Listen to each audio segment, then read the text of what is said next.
On February 1992, PepsiCo launched one of the biggest marketing promotions ever seen in the Philippines. The campaign was called Number Fever, and the concept was simple but extremely powerful. Inside every bottle cap of Pepsi products was a printed number. Each night on national television, Pepsi would announce a winning number. If the number under your bottle cap matched the one announced on TV, you could win cash prizes ranging from a few hundred pesos all the way up to the grand prize, 1 million pesos. At the time, that amount of money was life-changing. For many Filipinos in 1992, 1 million pesos could buy a house, start a business, or support a family for years.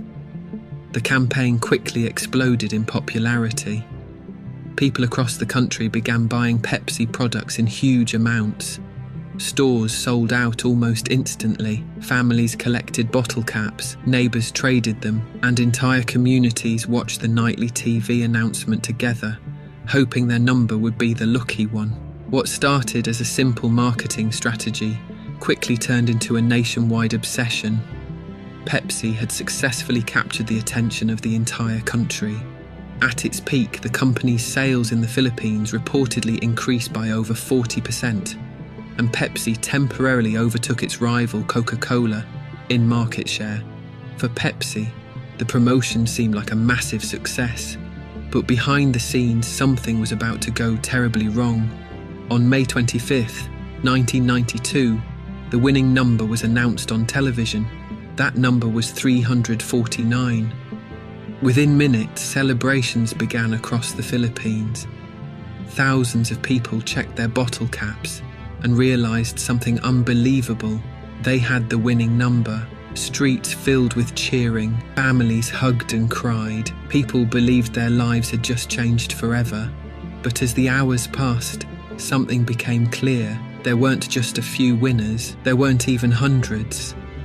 There were hundreds of thousands of bottle caps printed with the number 349. Instead of having a handful of winners, Pepsi had accidentally created over 800,000 winning bottle caps.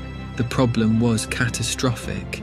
If Pepsi honoured every winning cap, the company would have to pay out billions of pesos, far more money than the promotion was designed to give away. What was supposed to be a marketing success suddenly turned into a financial nightmare. The next day, Pepsi released a statement saying that the announcement of number 349 as the grand prize winner had been a mistake.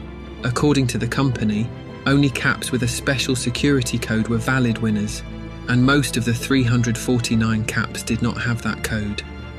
Instead of receiving 1 million pesos, Pepsi offered affected customers 500 pesos as compensation. For many Filipinos, this response felt like betrayal.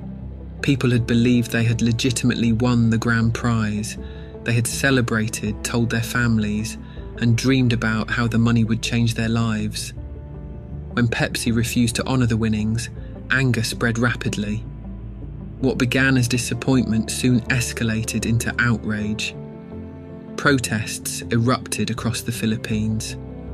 Crowds gathered outside Pepsi bottling plants holding signs and demanding payment. Some protesters boycotted Pepsi products entirely.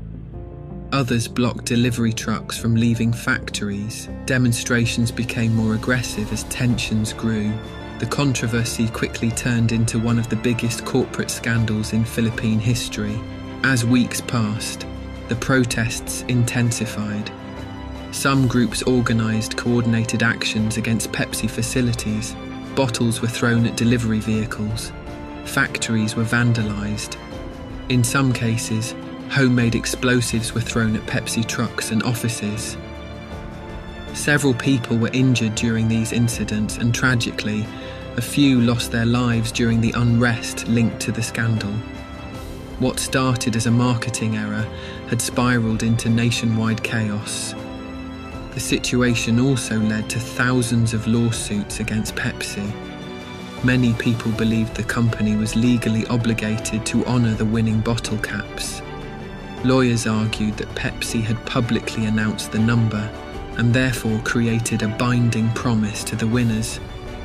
Pepsi, however, insisted that the announcement was a mistake and that the caps without security codes were invalid. The legal battle dragged on for years as courts tried to determine who was responsible for the disaster. Eventually, Philippine courts ruled largely in favor of Pepsi. Judges concluded that the winning announcement had been a technical error, not a legally binding guarantee. While some small settlements occurred, the vast majority of claimants never received the ₱1,000,000 prize they believed they had won. For many Filipinos, the decision left a lasting sense of injustice. The Pepsi number fever incident is remembered as one of the biggest marketing disasters ever. A promotional campaign by PepsiCo accidentally made hundreds of thousands of people in the Philippines believe they had won ₱1,000,000, only for the company to later say it was a mistake. The incident damaged Pepsi's reputation, studied today as a lesson about how small errors in major promotions can lead to massive public backlash.